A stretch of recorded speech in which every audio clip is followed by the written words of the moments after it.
Bayangkan sebuah pulau di tengah laut Jakarta yang pernah jadi pusat kekuatan terbesar Asia Tenggara, lalu ditinggalkan begitu saja. Tidak ada yang tinggal di sana, tapi banyak yang tidak pernah pergi. Onrus, kata dari bahasa Belanda yang berarti keresahan atau kekacauan. Dan itu bukan kebetulan.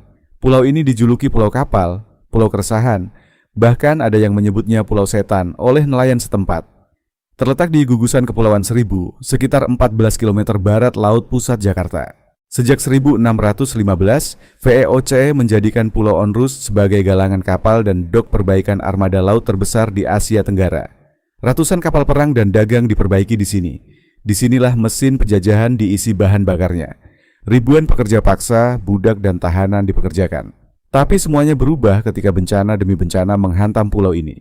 Tahun 1699, gempa besar meluluh lantakkan sebagian pulau.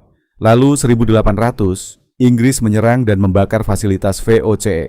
Tahun 1883, letusan Krakatau mengirimkan tsunami yang menghancurkan sisa bangunan. 3 kali nyaris hancur total. Tapi Pulau Onrus selalu bangkit dan selalu menyimpan luka baru. Abad ke-19, fungsi berubah total. Pulau ini jadi tempat karantina jamaah haji yang pulang dari Mekah, dan ribuan diantaranya meninggal di sini karena wabah kolera. Selain itu, pulau ini juga pernah jadi penjara pengasingan bagi tahanan politik. Bayangkan, kamu naik haji lalu dikurung di pulau ini dan tidak pernah sampai rumah. Hari ini, tidak ada penduduk tetap di Pulau Onrus. Pulau ini masuk kawasan Taman Arkeologi yang dikelola pemerintah DKI Jakarta. Hanya ada penjaga dan petugas yang berjaga. Namun kondisi bangunan banyak yang rusak. Tidak terawat dengan baik. Reruntuhan tembok, sumur tua, dan makam-makam tanpa nama tersebar di mana-mana. Sisa kejayaan masa lalu masih bisa dilihat. Tembok benteng yang setengah runtuh, fondasi gudang VOCE, sumur berusia ratusan tahun, kamar mandi kuno berarsitektur Eropa, kuburan Belanda dan kuburan pribumi yang berdampingan, serta monumen karantina haji. Setiap batu di sini punya cerita, dan ceritanya tidak selalu menyenangkan. Pulau Onrus bisa dikunjungi dari Muara Angke atau Marina Ancol. Perjalanan laut sekitar 1,5 jam. Tiket masuk sangat terjangkau, sekitar Rp5.000 hingga Rp15.000. Di dalam, pengunjung bisa menjelajah reruntuhan, museum mini, area snorkeling, dan pantai berpasir putih. Tapi sebagian besar datang karena rasa penasaran akan sejarahnya. Di balik kisah kelam, Pulau Onrus menyimpan keindahan alam. Terumbu karang masih terjaga di sekitar perairan dangkalnya.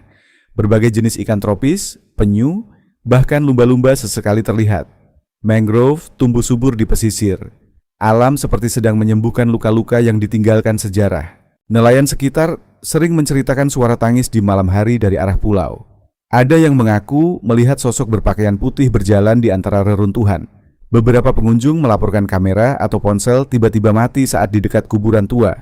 Konon, arwah jamaah haji yang tidak pernah sampai rumah masih menunggu di sana. Apakah ini nyata? Atau hanya halusinasi kolektif dari tempat yang terlalu berat sejarahnya? Meskipun Pulau Onrus tidak berpenghuni, masyarakat di pulau-pulau sekitarnya, seperti Pulau Lancang, Pulau Pari, dan Pulau Tidung, hidup dari hasil laut dan pariwisata. Penghasilan utama dari nelayan, pemandu wisata, penyewaan snorkeling, dan homestay. Pendapatan rata-rata berkisar 2-5 juta rupiah per bulan. Musim liburan jadi momen panen bagi mereka. Wisata ke kawasan ini tidak lengkap tanpa mencicipi makanan khas nelayan. Ikan baronang bakar, kepiting rajungan saus pedas, kerang hijau rebus, dan olahan cumi segar langsung dari laut.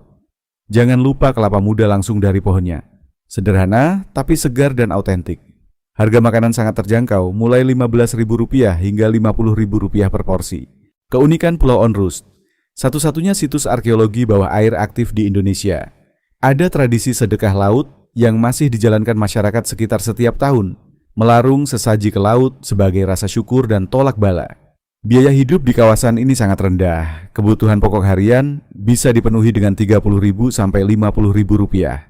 Listrik dari panel surya dan generator. Air bersih masih terbatas. Pulau Onrus adalah cermin, tempat di mana kejayaan, penjajahan, penderitaan, dan alam bertemu dalam satu titik kecil di tengah laut. Dikunjungi tapi tidak dihuni. Dikenal tapi tidak dipahami. Kalau kamu punya nyali dan rasa penasaran soal sejarah Indonesia yang sesungguhnya, Pulau Onrus menunggumu. Dan siapa tahu, ada yang menunggumu di sana juga.